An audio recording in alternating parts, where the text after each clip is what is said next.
अनंत ब्रह्मांडे उदरी हरिहा बालक नंदा घरी नवल केवढ हे नकळे कानोबाचे कोडे पृथ्वी जेने तृप्त केली त्याशी यशोदा भोजन घाली नवल केवढे नकळे कानोबाचे कोडे विश्वव्यापक कमळापती त्याशी गवळणी कडी घेती नवल केवढे नकळे कानोबाचे कोडी तुका मने नटधारी भोगोनी ब्रह्मचारी नवल केवढे नकळे कानोबाची कोडी देवा आदी देवा जगत्रया जीवा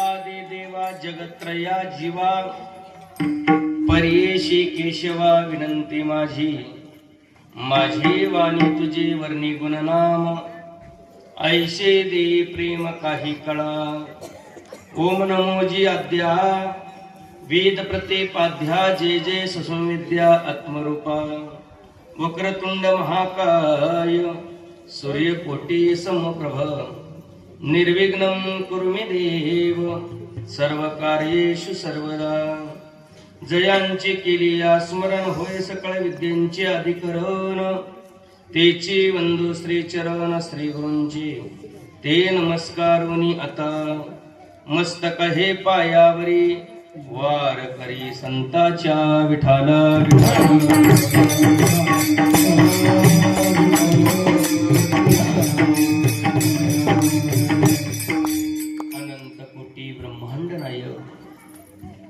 संत महात्मे हनुमंतराय यांच्या चरणी नतमस्तक होऊन सेवेला प्रारंभ करायचा. विठ्ठल विठ्ठल.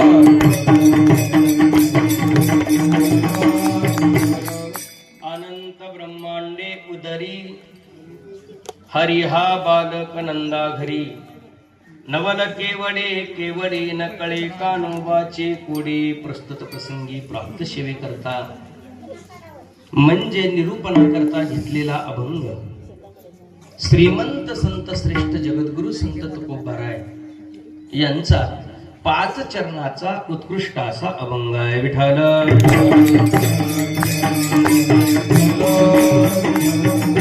जगद्गुरु तुकोबाराय या अभंगाच्या द्वारा कृष्ण परमात्म्याने जे गोकुळामध्ये नवल केलं ते नवल या ठिकाणी व्यक्त करतात आणि त्याचबरोबर भगवंताच्या सगुण आणि निर्गुण रूपाचं वर्णन तुकोबाराय या अभंगाच्या द्वारा प्रतिपादन करतात. विठ्ठल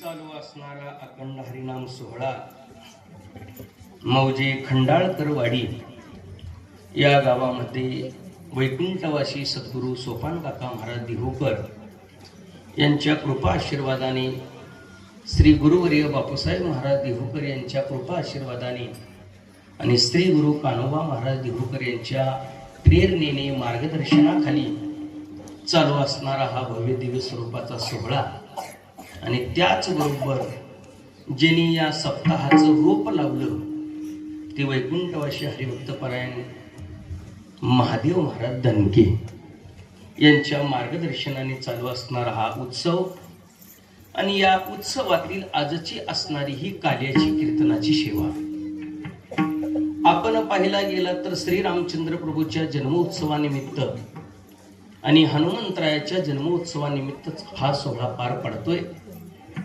देवाचे अवतार अनेक आहेत पण अनेक अवतारामध्ये परमात्म्याचे मुख्य 10 अवतार आहेत आणि त्या 10 अवतारामध्ये पुन्हा 2 मुख्य अवतार आहेत. ते 2 अवतार कोणते असतील तर पूर्ण अवतार रामकृष्ण. देवाचे 2 पूर्ण अवतार आहेत, एक श्री रामचंद्र प्रभूचा आणि दुसरा कृष्ण परमात्म्याचा. श्री रामचंद्र प्रभूचा अवतार तर पाहिला गेला तर पूर्ण अवतार आहे आणि कृष्ण परमात्म्याचा अवतार पाहिला गेला तर परिपूर्णतम अवतार आहे. विठ्ठल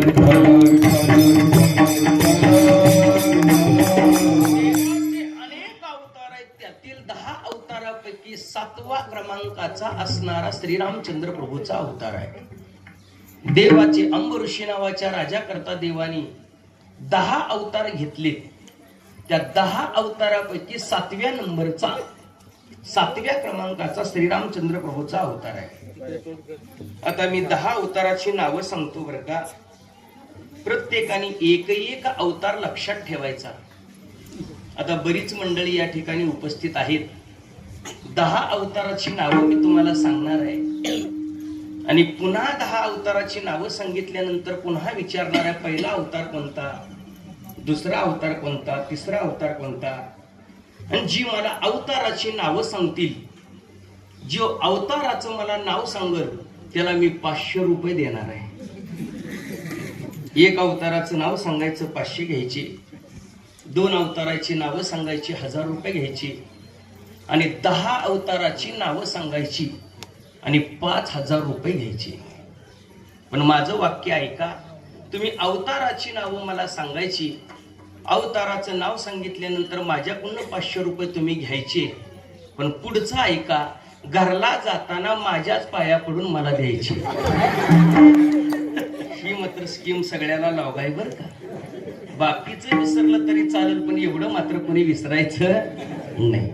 देवाचे मुख्य 10 अवतार आहेत. ऐका किती 10 अवतार. पहिला अवतार मत्स्य, कच्छ, वराह, नारसिंह, वामन, परशुराम, श्रीराम, श्रीकृष्ण, बौद्ध आणि देवाचा 10वा अवतार म्हणजे कलंकी.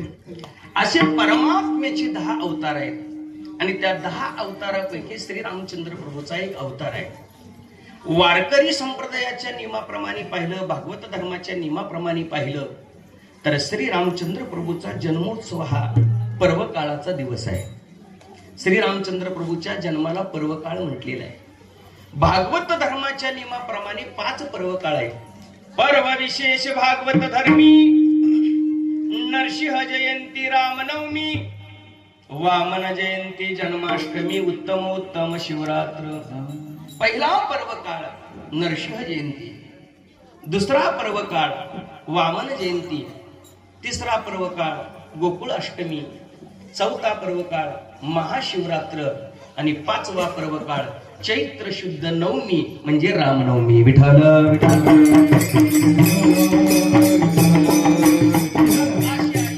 पर्वकाळाच्या निमित्तानं चालू असणारा हा सोहळा आणि सोहळ्यातील आजची असणारी ही देहूकर महाराजांच्या कृपा आशीर्वादानं चालत आलेली ही परंपरा, यातील काल्याची कीर्तनाची सेवा आपल्याला थोडक्या वेळामध्ये करायची आहे आणि सेवेला पूर्ण विराम द्यायचा आहे. जगद्गुरु तुकोबारा या अभंगामध्ये भगवंतानी कृष्ण परमात्मेने गोकुळामध्ये जे नवल केलं ते नवलाही सांगतात आणि त्याचबरोबर कृष्ण परमात्म्याचं सगुण आणि निर्गुण रूपाचं वर्णन तुकोबारा या अभंगाच्या द्वारा प्रतिपादन करतात. परमात्म्याचं निर्गुण स्वरूप पाहायला गेलं तर अनंत ब्रह्मांडी उदरी हे परमात्म्याचं निर्गुण स्वरूप आहे. हरी हा बालक नंदा घरी सगुण स्वरूप आहे. पृथ्वी जे नेतृत्व केली निर्गुण स्वरूप आहे. त्याशी यशोदा भोजन घाली सगुण स्वरूप आहे. विश्वव्यापक कमळापती निर्गुण स्वरूप आहे आणि त्याशी गवळणी कडी घेती सगुण स्वरूप आहे. आणि तुका म्हणे नटधारी निर्गुण रूप आहे आणि भोग भोगुनी ब्रह्मचारी सगुण रूप आहे. विठाल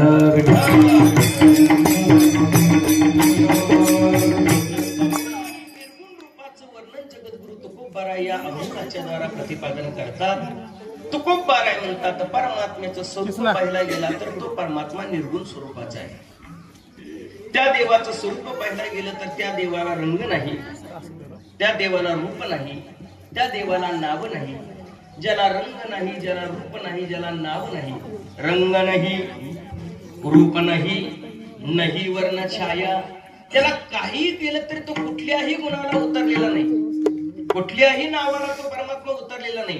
त्याचं रूप कसं दिसतंय काय सांगता येत नाही. ज्ञानोबाराय सांगतात परमात्म्याचं स्वरूप पाहिला गेलं तर निर्गुण निराकार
जेथोनी चराचर हरीशी भजी. निर्गुण आहे तो परमात्मा, निराकार आहे.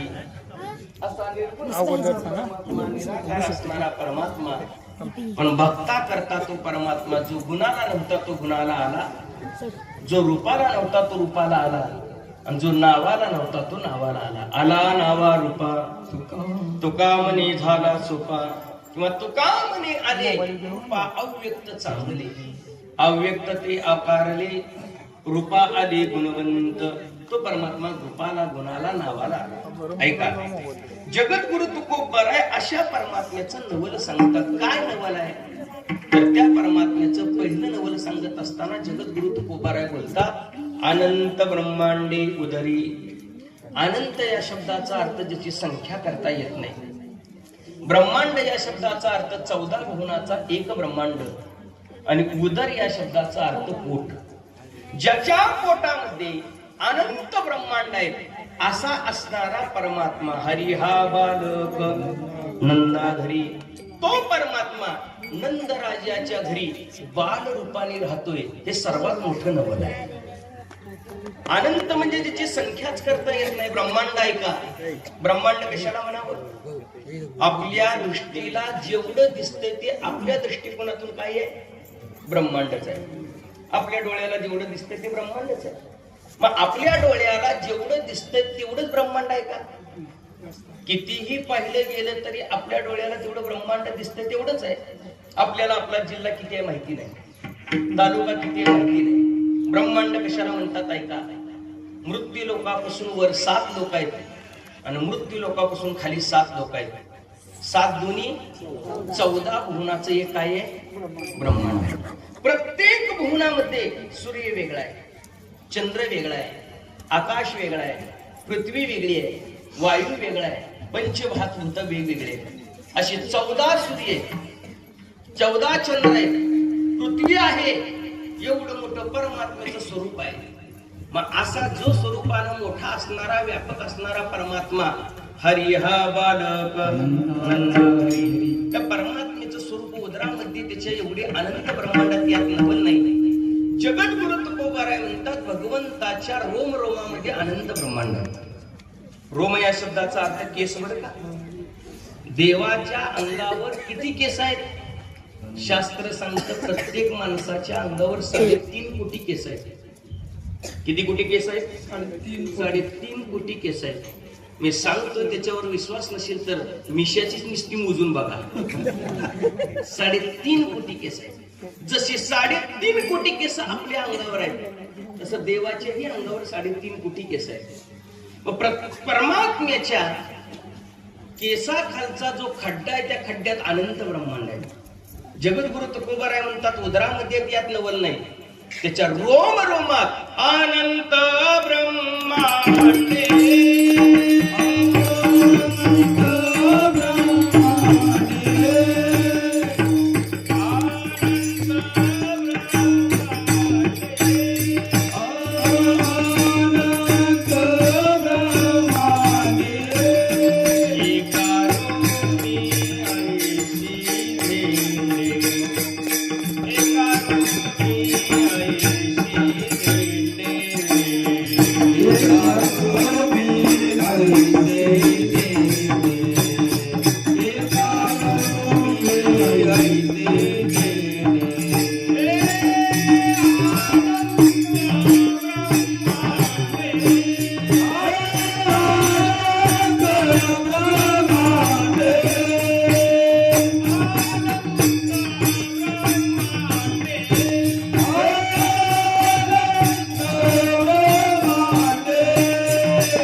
शब्दाचा अर्थ विशाल। ज्याच्या रोम रोमात अनंत ब्रह्मांड आहे। किती मोठा असेल तो परमात्मा? रोमात अनंत ब्रह्मांड म्हटलेलं आहे। ज्या वेळेला कृष्ण परमात्म्याच्या घरी सोहळा होता बघा, आणि सोहळा असताना कृष्ण परमात्म्याने गरुडाला सांगितलं, गरुडा आपल्या घरी जो कार्यक्रम आहे, उत्सव आहे, त्या उत्सवाची सगळ्याला पत्रिका देऊन ये। गरुडानं सांगितलं सगळ्याची नावाने यादी करा आणि ज्याचं यादीत नाव असेल त्याच्या घरपोच ती पत्रिका मी करतो। देवाने यादी काढली, यादीवर नाव लिहिलं आणि गरुडाने त्या वेळेला सगळी यादी घेतली आणि यादीवर जेवढी नावं होती प्रत्येकाच्या घरी पत्रिका पोच केली। आता उद्या सकाळी देवाच्या घरचा कार्यक्रम सुरू होणार। रात्रीचे 11 वाजल्या आणि गरुडाने सांगितलं, कृष्णा सगळ्याला पत्रिका दिली बरं का? दिली हो, तुम्ही यादीमध्ये ज्याची ज्याची नावं लिहिली सगळ्याला पोच केली, पोच केली. बर देवाच्या लक्षात आलं समुद्राचं नाव होतं का? गरुडाने ती पत्री यादी बाहेर काढली, बघतात तर समुद्राचं नाव कुठंच लिहिलं नाही. देव म्हणला आपला सासरात राहिला म्हणजे आमंत्रण द्यायचं, कारण लक्ष्मी ही देव समुद्राची काय कन्या. लक्ष्मीच्या वडिलालाच आपण पत्रिका दिली नाही सासऱ्याला. बरं आता रात्रीची 11 वाजली. गरुडाला सांगितलं, गरुडा जा आणि समुद्राला आमंत्रण देऊन ये. गरुड म्हणू लागला, देवा रात्री 11 वाजले, सकाळी उद्या कार्यक्रम आहे, आमंत्रण देण्यापेक्षा घेऊनच येतो म्हटले. कारण जाणार मी सांगणार घेऊन येतो. गरुडाने सांगितल्याबरोबर गरुडाने उंच भरारी घेतली. देवाने सांगितले काही हरकत नाही, घेऊन ये. समुद्राजवळ गरुड आला आणि समुद्राला नमस्कार घातला. समुद्राने पाहिलं तर रात्रीच्या वेळेला गरुड आलेला आहे. विचारलं का आला बरं? गरुड सांगू लागला की मालकाच्या घरी सोहळा आहे आणि तुम्हाला आमंत्रण नाही नेण्याकरता मी आलो, माझ्यासोबत तुम्ही चला. चला म्हटल्यानंतर गरुडाला बोलल्याबरोबर समुद्राने सांगितलं आम्ही 7 भाऊ आहेत म्हटले. किती समुद्र आहेत? 7 समुद्र आहेत आणि 7 समुद्र आम्ही 7 जण भाऊ आहेत, आम्हाला नेणार कसं तू? त्यावेळेला गरुडाने सांगितलं बिस्लेरी मध्ये. तुला मला नेणार कसं? मी पण देवाचं वाहन आहे म्हटले. गरुडाने पंख बाहेर काढले आणि एकाच पंखात 7 समुद्र मावले. 7 समुद्राला गरुडाने बसवलं. गरुडाला मोठा अभिमान झाला. एकाच पंखात देवाचे सासरे माझ्या पंखात बसलेत म्हटले. उंच भरारी घेतली. पहाटेच्या वेळेला मंडपामध्ये गरुड आला आणि गरुड आल्यानंतर कृष्ण परमात्म्याला हुडकायला लागला. कृष्ण परमात्मा समोर पाहिल्यानंतर गरुड जवळ गेला आणि कृष्णाला सांगू लागला, देवा मी तुमच्या सासऱ्याला घेऊन आलोय, ह्यांना उतरण्याकरता कोणत्या बंगल्यात नेऊ? ह्यांना आता उतरण्याकरता बंगला दाखवला पाहिजे, कुठं उतरवू? कृष्णानं सांगितलं माझ्या मागं आता घाई आहे, तुला कुठं उतरवायचं तिथं उतर. गरुडानं सांगितलं देवा घाई करू नका, मला सांगा कुठं उतरायचंय. मी भट्टीची कपडे घालून गेलो, सगळी ओली झाली, कारण समुद्र हा पाणी आहे.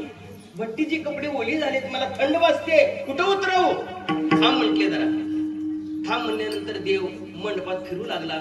त्या कोपऱ्यातनं त्या कोपऱ्यात, त्या कोपऱ्यातनं त्या कोपऱ्यात, त्या कोपऱ्यातनं त्या कोपऱ्यात नुसतं फिरायला लागला. कधीही लक्षात ठेवायचं बरं का, जी नुसतं मंडपात फिरतय समजायचं ही बिनकामाचं आहे. जी मंडपात नुसतं फिरते का नाही, इकडून तिकडं तिकडून इकडं इकडून तिकडं, आणि त्याला सांगायला गेली की ते म्हणतात थांबा, समजायचं ही कुठल्याच कामाचं नाही. तसं देव फिरायला लागला इकडून तिकडं तिकडून इकडं. गरुड मात्र जवळ जात होता आणि सांगत होता मला समुद्र उतरायचं, कुठं उतरावं? 2-4 वेळा असं झाल्यानंतर गरुड जवळ गेला आणि सांगितलं देवा आता मला उतरण्याकरता जागा सांगा. जागा सांगा म्हटल्यानंतर देवाने आपला हात पुढे केला आणि डाव्या हाताच्या मनगटावरचा एक केस उपलला आणि केस उपल्यानंतर सांगितलं त्या गरुडाला यात वत म्हटले समुद्र. केसाच्या खालचा जेवढा खड्डा आहे त्या खड्ड्यात 7 समुद्र ओतले तरी जागा शिल्लक होती. परमात्मा किती मोठा असेल. विठाला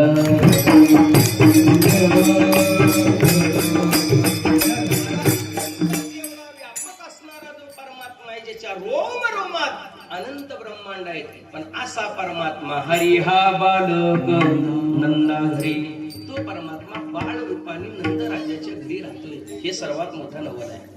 या अभंगामध्ये दुसरं वैशिष्ट्य आहे, नंदाच्या घरी राहतो पण बाळ रूपाने राहतोय. बाळ हरी हा बालक नंदा घरी, बाळ म्हणून राहतोय. कारण तो परमात्मा बाळ म्हणून राहतोय, कारण बाळाचं पोट कौतुक केलं जातं बरं का. बाळाला जसं सांगत तसं राहावं लागतं, तसा तो परमात्मा बाळ कृष्ण नंदा घरी आनंद द्या नरनारी, बाळ रूपाने तो परमात्मा राहू लागला आणि जसं यशोदेने सांगल तसं वागू लागला. हे सर्वात मोठं नवल आहे. जगामध्ये पाहिला गेला तर जग ज्याचं बाळ आहे तो परमात्मा बाळ झाला आणि नंदराजाच्या यशोदेच्या घरी राहू लागला. हे सर्वात मोठं नवल आहे. म्हणून नवल केवडे केवडे नकळे कानोबाचे कोडे. आणखी देवाचं काय नवल आहे तर पृथ्वी जे नेतृत्व केली त्याशी यशोदा भोजन झाली. पृथ्वी तृप्त करणारा परमात्मा, ज्याच्या पोटामध्ये पाहिला गेलं तर पृथ्वी आहे, पण पृथ्वी तृप्त करणारा हा जो देव आहे या देवाला यशोदा माता जीव घालते. ऐका पृथ्वी तप्त कशी काय करतात. ज्या वेळेला कृष्ण परमात्मा बळीराम दादा अंगणामध्ये खेळ खेळत होते आणि खेळ खेळत असताना कृष्ण परमात्म्याने मात्र माती खाल्ली बरं का. माती खाल्ली आणि माती खाल्लेलं बळीराम दादानी पाहिलं. बळीराम दादानी पाहिल्यानंतर बळीराम दादाने कृष्णाला विचारलं, कृष्णा तोंड आ कर बघू काय आहे तोंडात तुझ्या. कृष्णाने तोंड उघडलं आणि बळीराम दादानी पाहिलं तर तोंडामध्ये माती होती. कृष्णा माती खाल्ली तू. माती खाल्ली म्हटल्याबरोबर कृष्ण परमात्म्याने तोंड झाकलं आणि बळीराम दादाला सांगितलं, दादा मी माती खाल्ली, आईला तेवढं नाव सांगू नको म्हटली. आता सांगणारा कोण आहे? देवच आहे. आईला नाव सांगू नको. बळीराम दादा म्हणू लागले, तुला बरेच दिवस झालं मी मार बसवण्याचा प्रयत्न करतोय, आज तुला मार बसवणार म्हटले का. गाड्या दिवशी सापडलाय तुला मार बसवणार म्हणजे बसवणार. आणि त्या वेळेला कृष्ण परमात्मा विढाला विढाला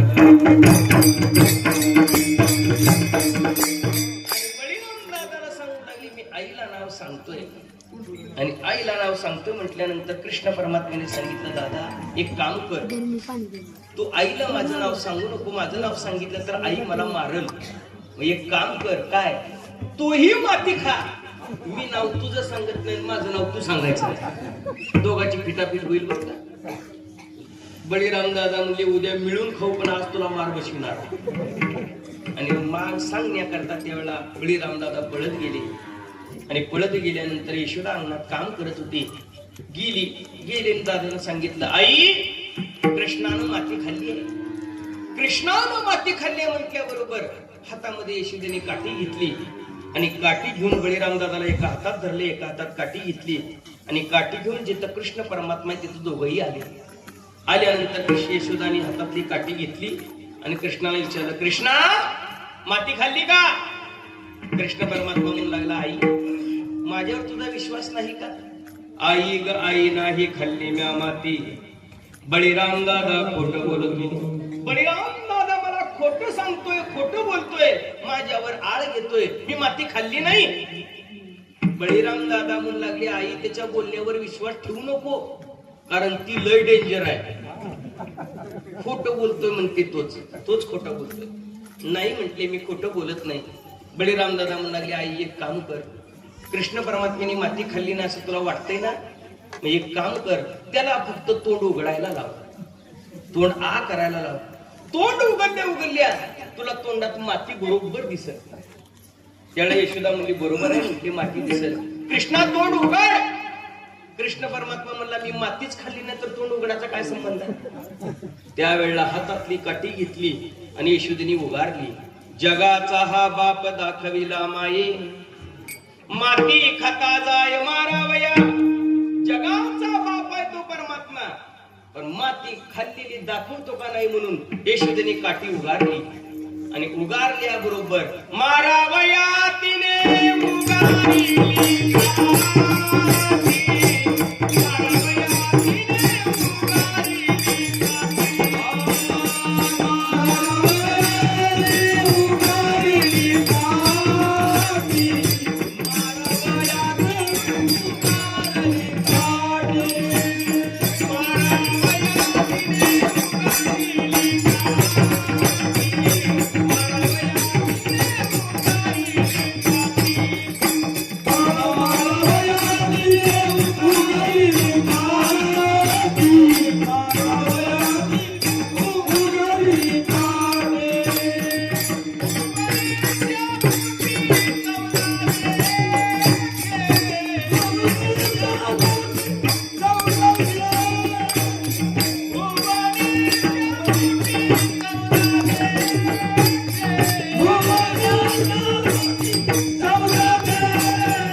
म्हणून मारावया तिने उगारिली काठी, भुवने त्या कोटी 14 देखी. काठी मारण्याकरता उगारल्याबरोबर कृष्ण परमात्म्याने विचार केला, आता तोंड उघडलं तरी मार खावावाच लागतोय आणि नाही उघडलं तरी मार खावावाच लागतोय. पण आपण आपल्या आईला गंमत दाखवून म्हटली. आता कृष्ण परमात्म्याने त्यावेळेला तोंड उघडायला सुरुवात केली, पण तोंडामध्ये माती दिसना बरं का, काय काय दिसायला ऐका. कृष्ण परमात्म्याने तोंड उघडल्याबरोबर तोंडामध्ये पृथ्वी दिसू लागली, आकाश दिसू लागलं, चंद्र दिसू लागला, सूर्य दिसू लागला, तारे दिसू लागले, पृथ्वी दिसू लागली, पृथ्वीवर गोकुळ दिसू लागलं, गोकुळात नंदाचा वाडा दिसू लागला आणि नंदाच्या वाड्यात यशोदा कृष्णाला मारायला लागलेली दिसू लागली. यशोदेने तू कृष्णाच्या तोंडात पाहिलं आणि यशोदा बळीराम दादाला म्हणू लागली, दादा कुठलं चॅनल चालू झालं रे? तूही दिसतोय म्हटले, मीही दिसतोय, कसं काय हे? त्यावेळेला मायेचं पदर टाकलं आणि कृष्ण परमात्म्याला हे दृश्य पाहिल्या पाहिल्या हृदयाला लावलं बरं का. मिठी मारली आणि मिठी मारल्याबरोबर कृष्ण परमात्म्याने बळीराम दादाकडे पाहिलं आणि बळीराम दादाला म्हणू लागले, आता कसं वाटतंय?